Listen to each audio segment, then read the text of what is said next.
Next on Drive Time, delighted to say we've been joined by John Lydon. His new book is Anger is an Energy. John, hello, good afternoon. Hello, my name's John. How you doing, Mush? I'm doing very well, thank you very much indeed. Anger is an Energy, My Life Uncensored. And an intriguing publisher's note right at the very beginning. Have you seen this? Well, it is my book. I reckon I've got a vague idea. This autobiography is by John Lydon. Is this as far as you got? No, I've got to the end. I've actually got to the end, so we can talk. This is what you pick up? Yes. OK, let's hear it. Sometimes the organisation of those words does not conform to the traditional rules of grammar. Oh, yes. In some cases, the reader will happen upon words not listed in the dictionary, or used in ways one might describe as unorthodox. Well, I just think it's quite an interesting way to... But it's by way of explanation. Now, when you put a book together, what you want is for it to sound like the way you talk and the way I write and think and am as a human being. That can become very difficult with a publishing house because they invariably revert to what we call the Queen's English. And so they're by way of explanation, they're telling you that my sentence structure can be a little peculiar to the royal family.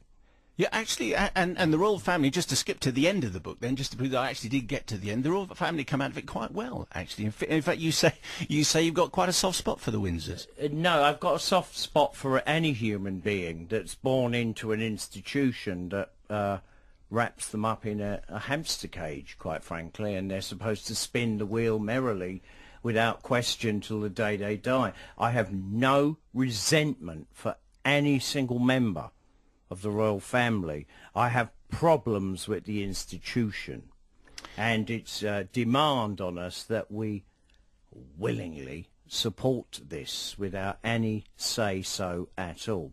What I've always done in my whole life is to raise questions about institutions, governments, anything really, religions that demand our full obligation.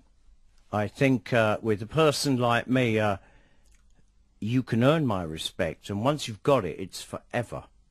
But you have to ask first and not presume. You say a couple of times early on in the book, John, that you're a serious risk taker.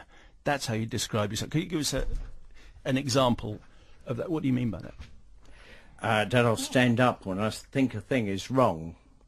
I will give my well-considered and I think valued opinion, and I don't make presumptions in life, and I don't make statements willy-nilly. I truly believe in what it is I do and say in my life, and I think my life is an example of that. I don't lie to anyone, I don't steal from anyone, I've never done those things. I love very, very sincerely and deeply the people I'm involved with, both family, friends, the industries I work in. I mean good for you all.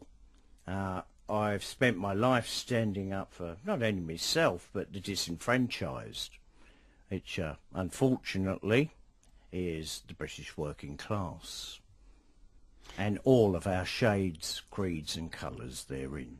The accounts of your music taste, the house of music that you grew up in, is fascinating. The idea that this kind of mythology that people think that punks thought that in the 70s all music was rubbish, and you quite categorically go through the bands that you saw at the Roundhouse and what it was like in Kentish Town at the time.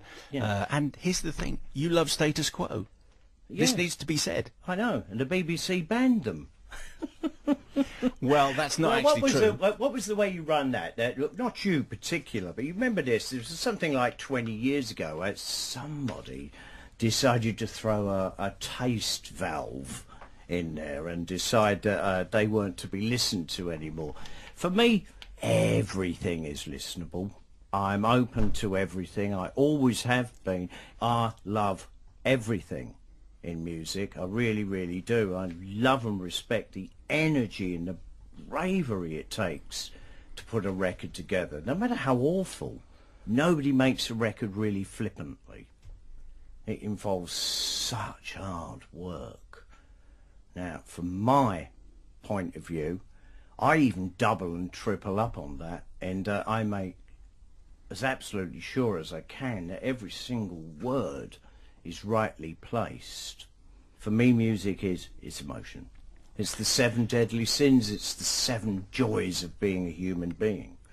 But it's a painful journey if it's not approached properly. There are a couple of gigs that you talk about in the book which I would love to have been at.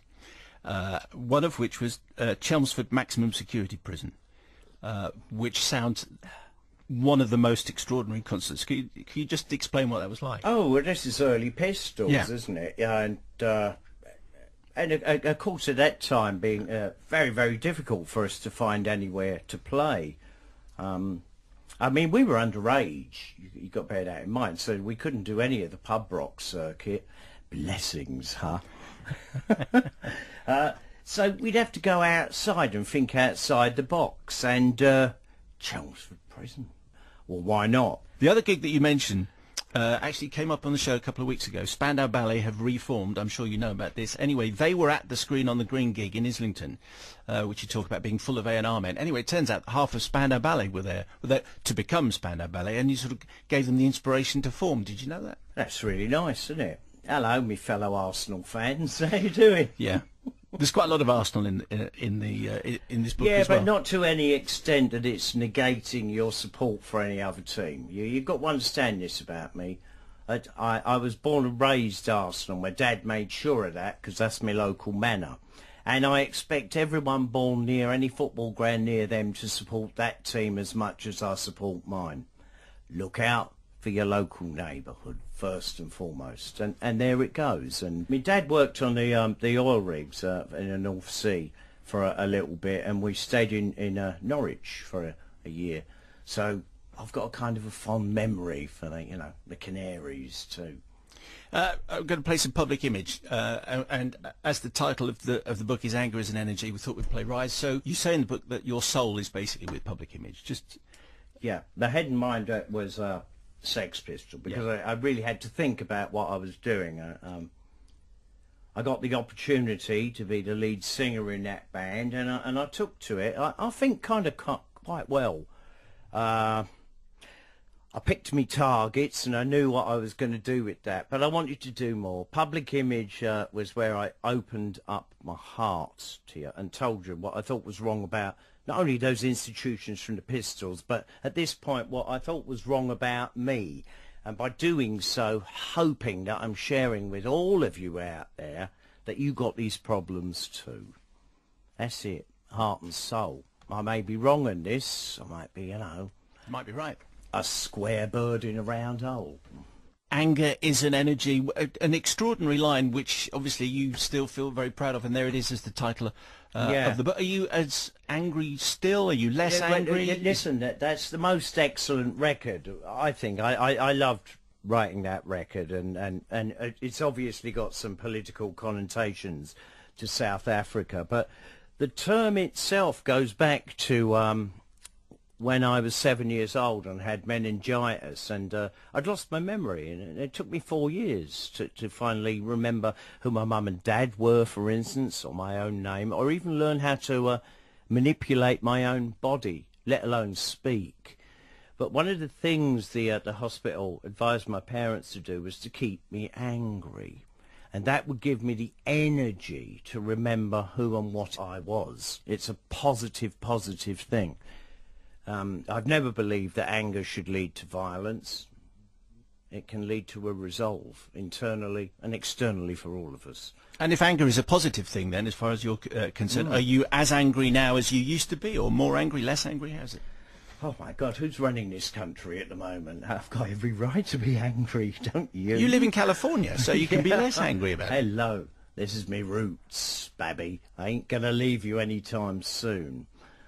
I'm there firstly and foremostly because of the weather, because it stops me being ill all the time. Childhood illnesses, it's left me very prone to endless bouts of pneumonia and bronchitis and things that I can't afford.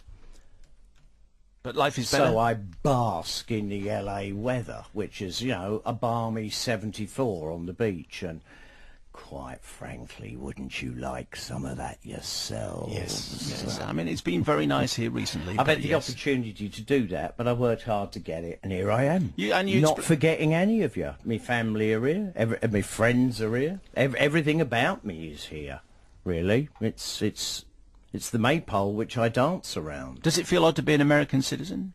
No, it's fantastic. It's hilarious. It didn't change anything at all.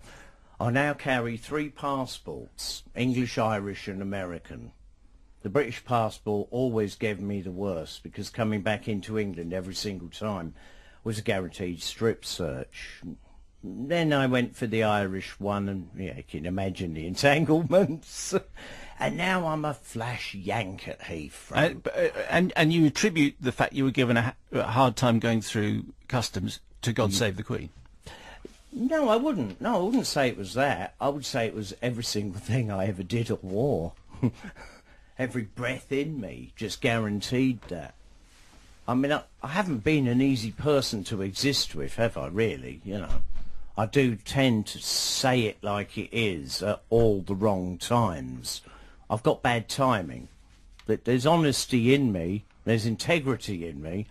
It just comes out awfully badly. The most surprising things, I think, in the book are the things that come towards the end when you're talking about going on Question Time, when you're talking about being Herod in Jesus Christ Superstar, which didn't actually happen in the end. But yeah, but at least I took on the challenge. Yes, absolutely. Which was a challenge. I pretty much run my own show, and I have done, basically, up to the point of taking on Jesus Christ Superstar, the musical. I've never really had anyone tell me what to do. And when you take on a musical like that, you're going to have to damn well listen to the director. And I found it really thrilling. It taught me so much more about myself. Doing I'm a Celebrity, I thought that was going to be, you know, hell on earth. It wasn't.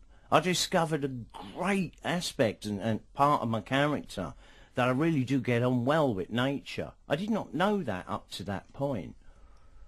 How great doing butter. I realised I could flog fat by 87% increase how did that to Britain. How did that come about?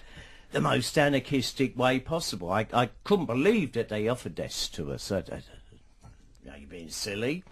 But it was terrific. Well, of all the people I've ever worked with in my life, I've got to tell you, the agency and the butter companies were terrific. They gave me a free hand, and quite literally it was, there's a field of cows, John. Run out and see what you come up with. Acting. And by the way, yes, what the hell's wrong with butter or me being paid to flog it? How many of you love a good curry out there? You can't make a good curry without ghee. I don't care what the lightweight chefs on afternoon TV tell you, right? There's no substitute for ghee in a curry. There really ain't. It's worth putting on the pounds. Can you get those in California? Can you get a good curry? No, you can't. I've got to make my own. It's a shame I couldn't import the butter. You know, they gave us a year's supply of it. I would think at the very least. It proved to be incredibly difficult to get rid of. That's an awful lot of butter. Really is. Is that what... You know, you just don't know enough people to give it away to. It's a present from John Lydon. Let's have a guess what it is. Oh, it's more butter. Is that what you miss the most about the UK when you're in California? Is it the curry house? I don't miss the police harassment, right? That really, really was unbearable. It was just every weekend, just constant raids, and God only knows what they were looking for. At the end of the day, I mean, after like 6 months of this, really, I got to know some of the police officers on a one-to-one basis, like personally. I knew their names, and they'd even sit in pubs that I'd be in and come up, and we'd have drink together. It got that silly, but it just wouldn't stop. They were told they had to do it. They told me I had to put up with it, and it just went on and on and on. Now, of all the crime that goes on in Blighty, you know, Johnny Rotten sitting in his living room, you know, when he'd much rather be out in the pub and having a pint. It was a bit stupid to be raiding me. I'm no drug dealer, you know. I'm not selling firearms. What I'm selling you is words. Now, my words are my bullets. Apparently, they count for something.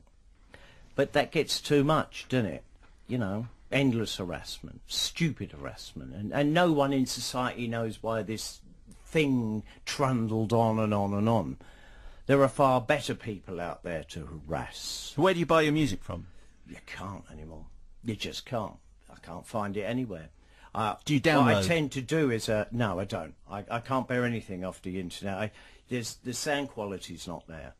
I'm not buying an idea of a song. I want the full register. What I tend to do is look forward to touring, because we'll find in these, lesser places that they'll still have record stores, and they'll be like gold mines to me. Gold mines. The last record I bought, really, sad to say but true, no, it's not sad to say actually, I loved it, was Aqualung by Jethro Tull in Hungary. I really wanted the vinyl copy. So, there's a purchase. But it shows how wide my taste is. Yeah. I don't have musical prejudices. You shouldn't. When do we next get to see you play live? Very soon. The 13th of December at the Indigo in London, the O2 venue. We're just doing this book tour. I'm going in there to record a new album, and in between we're going to be doing live gigs dotted around the place. That's the first official one.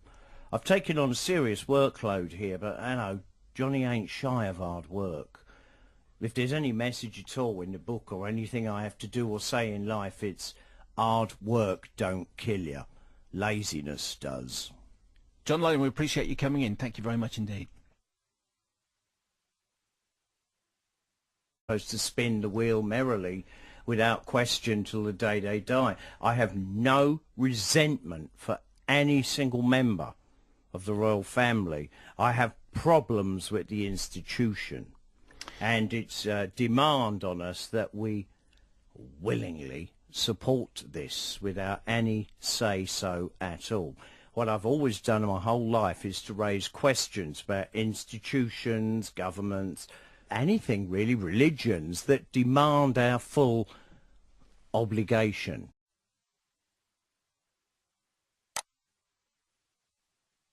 Next on Drive Time, delighted to say we've been joined by John Lydon. His new book is Anger is an Energy. John, hello, good afternoon. Hello, my name's John. How you doing, Mush? I'm doing very well, thank you very much indeed. Anger is an Energy, My Life Uncensored. And an intriguing publisher's note right at the very beginning. You seen this? Well, it is my book. I reckon I've got a vague idea. This autobiography is by John Lydon. Is this as far as you got? No, I've got to the end. I've actually got to the end, so we can talk. This is what you pick up. I think with a person like me, you can earn my respect, and once you've got it, it's forever. But you have to ask first and not presume.